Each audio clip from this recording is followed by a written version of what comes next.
Guys, এই যে এই মালটা আমাকে বলছে চল আজকে যখন কাজে আসনি তোকে হাবড়া ব্রিজের ভাইরা ভাই দেখিয়ে নিয়ে আসি। এই দেখো হাবড়া ব্রিজ দেখাতে নিয়ে এসছে আমাকে। আর এর উপরে উঠা যায় গাইস, এর উপরে উঠে দেখাচ্ছি তোমাদের।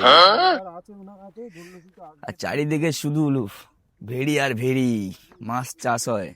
দেখো শুধু ভেড়ি আর ভেড়ি, ভেড়ি আর ভেড়ি আছে। এই ব্রিজের উপরে উঠবো একটু বাদে, লাইনে কাজ বাজ চলছে, যদি কেউ কিছু বলে হট করে, ওই জন্য এখন উঠলাম না, একটু বাদে উঠবো। আর ঠান্ডা তো মনে হচ্ছে প্রথম থেকে আবার পড়ছে। সকাল সকাল উঠলেই পুরো হাড় ফাড় পুরো কাঁপানি লেগে যাচ্ছে। আমরা ব্রিজের কাছে চলে এসেছি, লাইনে কাজ বাজ চলছে দিমদাম। এখন ভাবছি সামনের থেকে উঠলে যদি ফাঁক করে কেউ কিছু বলে বসে, স্যাক করে যাবো, পিছন থেকে উঠবো, ঠিক আছে? তোমরা লাইনে থাকো, ব্রিজের উপরে উঠে দেখাচ্ছি নাজারা কেমন, সেই নাজারা পাবে, সেই নাজারা। লাইনে কাজ হচ্ছে গাইস, ব্রিজের সামনে দিয়ে আবার রাস্তা আছে, ব্রিজের সাইড দিয়ে, সামনে দিয়ে না। এই দেখো, আর এদিকে খাল আছে, মাটি ফাটি টানে নৌকো করে, সেই লাগে নাজারা। তোমরা আসবে একদিন, ঘুরে যাবে সকালবেলা।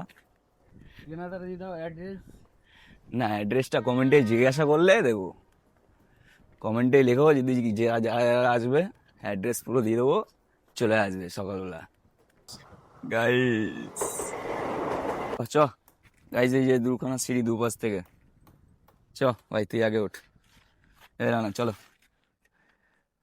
চলো চলো গাইস, এরা সবাই ভয় পাচ্ছে। খারাপ পুরো সিঁড়ি, আমার ভয় লাগছে, আরে আমার বেশি ভয় পাচ্ছে ভাই। চ ভাই মধু, দেখো একজন যাচ্ছে, এবার রানার পালা, তারপর আমার পালা। গাইস যাচ্ছে, বললাম না মালটাকে তুলেই ছাড়বো। গাইস কোথায় চলে আসলাম গাইস, নাজারাটা দেখো একবার, নাজারা গাইস, সেই নাজারা, সেই নাজারা। যারা ফটোশুট ভিডিও শুট করতে চাও কমেন্টে যারা, ঠিকানা দিয়ে দেবো, চলে আসবে রানিং এ। ব্যাপক জায়গা, না আসলে না আসলে বুঝতে পারবে না। হ্যাঁ বলো গাইস, সেই লাগছে সেই অমাইক, তাই তো না? অসাম জায়গা, অসাম। চলো গাইস, এরা ছবি ফবি তুলবে বলছে, ভিডিও ভিডিও বানাবে বলছে, এদের তাড়াতাড়ি ভিডিও ভিডিও ছবি ফবি বানিয়ে তারপর আবার তোমাদের সাথে দেখা করছি গাইস। তো আমরা এখন বাড়ি চলে যাচ্ছি, সিঁড়িতে লেবে লেবে। দেখো একজন উল্টো ভাবে লাফছে, আর আমরা দেখো কিভাবে লাফছি। এখন বাড়ি চলে যাচ্ছি, এই যে স্টেশন, তাহলে জুম করি, এই স্টেশন। ঘুরে ফিরে সেই মজা লাগলো। তোমরা যদি আসতে চাও কমেন্টে জানাবে, বলেই তো দিলাম, ঠিক আছে? তো আবার দেখা হচ্ছে পরে, তার জন্য টাটা আজকের জন্য।